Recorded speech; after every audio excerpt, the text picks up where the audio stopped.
Greetings from ECS Heart. I'm Professor Wael Jaber from Cleveland Clinic. I would like to share with you some thoughts about the use of high-sensitivity troponin and ruling out heart attacks on presentation to the emergency department. So over the past maybe 3 to 4 decades, the traditional way of ruling out a heart attack when somebody presents with chest pain or chest pain-like symptoms to the emergency department is to start usually with a regular EKG, looking at signs on the EKG of a heart attack, and then move on to, in the past at least 25 plus years, to doing serial enzymes.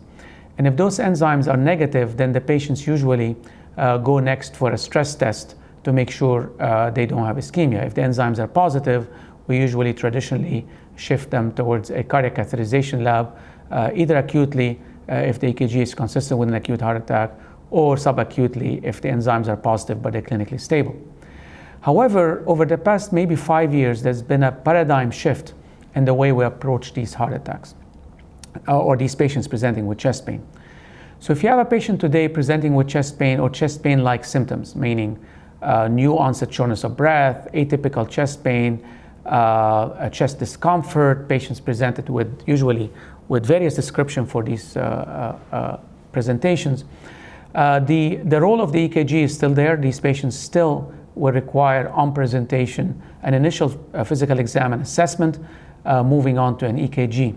However, what is the new revolution in this field is now the use of high-sensitivity troponins. So these high-sensitivity troponins will act almost as not additionally to being a diagnostic test to rule in patients for heart attacks, they act as a gatekeeper against further diagnostic testing once they're negative. So for instance, if you have a patient who presents to the ER with chest pain, and you end up having an EKG that is normal or unchanged from prior EKGs, the first test we do these days is to send a high-sensitivity troponin. And if that test is negative, there are two schools of thoughts. The first school is to repeat it within 2 hours. And if that is negative, then the patient is for sure not having a heart attack, and therefore that patient can be discharged safely from the ED, from the emergency department, or can be worked up for a different diagnosis than heart attack, let's say for GI symptoms or other things. If the troponins are high, and the cutoffs for those are different depending on what lab you use, but in our lab, let's say it's 60 to 70. So if those troponins are in that range, then those patients are by definition ruling in for a heart attack, for an MI.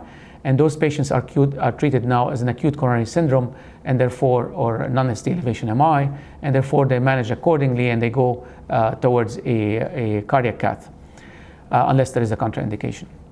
Now, you create a group here that's in the middle where patients have a low level elevation of troponins.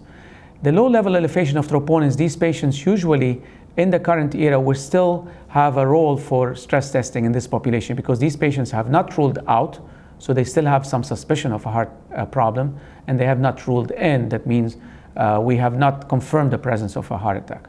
So in those patients, what we do is we subject them to, if it's their first presentation, they don't have any history of heart disease, we can go straight to a CT route, and they get a CT angio, and if we manage them according to the results of the CT angio, or they can get a stress test, whether it is a nuclear stress or a stress echo, to rule out the presence of ischemia.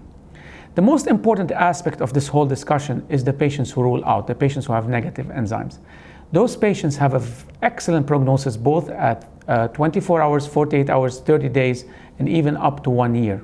So it's very hard to conceive of another test that will yield a further risk stratification for these patients into a lower risk.